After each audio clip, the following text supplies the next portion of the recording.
Hey folks, Mike here, and I came across an opportunity, and believe it or not, my wife gave me the okay. Um, Bought a bike. It's been 20 years since I've had a bike, since my son was born, and for 160 bucks I picked up this 2000 Vulcan VN 750, which has been sitting for about 8 years. So the tires are in bad shape. It's got rust all over it. The chrome looks pretty bad. I'm not a chrome person. I'm going to paint it shades black. Yeah, so I've got my challenge cut out for me. So let's do a quick walk around. This is the actually only picture I have before I started my work.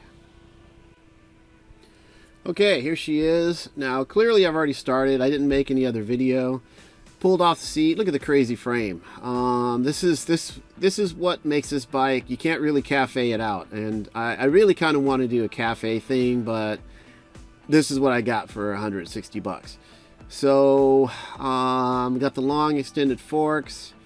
I've pulled off the headlight buckets and parts like that. Pulled off the control levers. Over here you can see my parts. Got the fenders, got teal, got, I don't know what that box is called. I'm old school. We didn't have those in the olden days. Actually had a guy do the seat. I didn't want the seat to be the king and queen anymore. And so he kind of did this weird thing. I wasn't there. So he pulled off the backrest part and kind of mounted it. But it comes out like an okay thing. For the price I paid, it's not bad. There's my assistant, Allie. Hey, Allie. How you doing, girl? And this is where we're at. So this is video part 1, and we'll be back with see the rest part 2 pretty soon.